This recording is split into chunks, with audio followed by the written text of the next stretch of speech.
really love that idea of the woman who has sort of in this relationship with herself and how, you know, and even for men as well. She seduces herself with buying herself a piece, because there's also the tradition in jewelry of how someone buys a piece for you and how significant that is. And so when you do it to yourself, how you're almost romancing yourself in a way. We're the only 2 girls in our family, a family of 5, so there's 3 boys and us too, and so I think instantly, of course, there was a bond.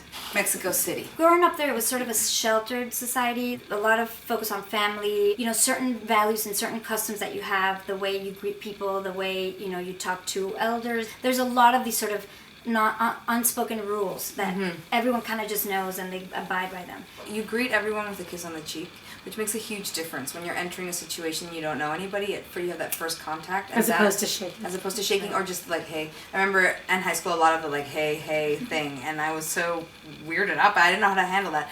And you know, in Mexico City, you can meet somebody for 5 minutes and you can be talking to them as though you've known them forever. It's like a third world country, and you're really from one neighborhood to the next seeing the differences in the poverty level. And so you are aware more than I think in the United States that people do live this way in the world.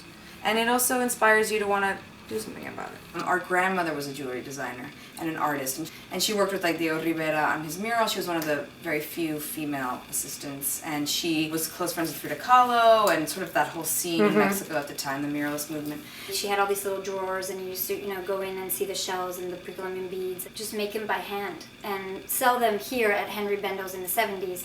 And then she sold them to like Peggy Guggenheim and Elizabeth Arden. And we were in Japan and we decided, since we'd always wanted to work together, to maybe take the plunge and go to Mexico and see if we could find somebody who would work with us on the jewelry. And so when we went to this workshop that's actually outside of Mexico City to work with this artisan who hand makes all our pieces, and we literally just insulated ourselves in this space. Thought we were going to make like 20 pieces, we ended up making 70. This was from our second collection, and we got really into this sort of metal. Yeah, we were inspired by the, you know, in Arizona you have these sort of like mountain ranges and how you can see the layers of each, like rocks, sedimentary rocks, how they have that. And so it was sort of that idea, sort of this is like a landscape. I love the pattern, the fabrics. I also love the fact that it's a jumpsuit, you know, and it's comfortable, but it can also be, you know, sexy. And we love his designs. Cristian Cota, who is a Mexican designer, and he's also a friend. I really like the idea of layering and of bigger silhouettes. Part of that was in Japan, you see that a lot, like small, thin, little people sort of wearing these big silhouettes and layering them. These shells are called Conus marmoreus, and they're from the Philippines. And it's sort of a little bit warrior, but at the same time we feel like it can be Mad Max, but it's feminine. Yeah. You know, so, and light. So it's both strong and feminine. We wanted to make jewelry also that was so timeless that you could buy it now and then in, you know, 15 years give it to your daughter, and then in another, you know what I mean, she could give it to her daughter. You know, it was really the first time that humans really became civilized in terms of decorating themselves, that they weren't just using these objects for, you know, food for their needs, protection. That they truly, like, you know, started... Became, you know, status and hierarchy. When we launched the story, there were a lot of people that contacted us that knew our grandmother and had also collected her jewelry. We had a few people even send us pieces and send us images of pieces. The kinds of people we've met, the amount of people we've met that, you know, come with new and interesting stories to us. It's been really inspiring, actually. It's been one of the most inspiring things. We're really disciplined about our work. We, even though we're family and people are like, oh, you know, we wake up really early and we always meet at the same time, and we make that a point. We have a really strong work ethic. We push each other a lot, and I think that if we did it alone, we maybe wouldn't have done it as, you know, as much or worked as hard. My mom lives in Mexico, and she is in the process of doing her doctorate in Ancient Cultures of Mexico.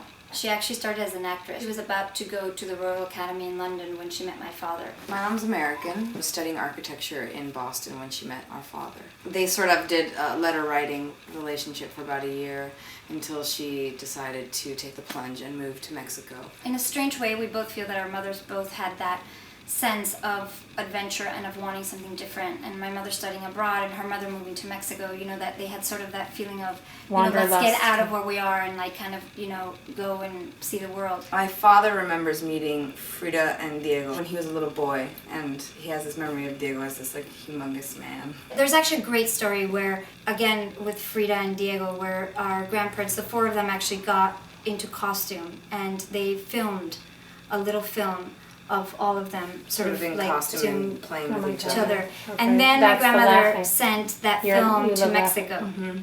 and it was lost in the mail.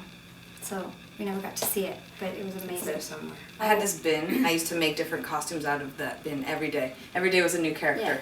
Yeah. Like we'd get home and she was Tarzan and she was like running around the garden, or she was like, Smee from Peter Pan. And that was sort of the beginning of my love for clothing and that outward expression. We were always encouraged to dress up, to be ourselves and be an individual, and we were passionate about clothing from the beginning. I admire people with character, people that are willing to stand up for the thing that no one's willing to stand up for. And individuality, I guess, as well. That they're going to be the ones that are maybe going to do the scary thing, but they're going to be daring enough to do it.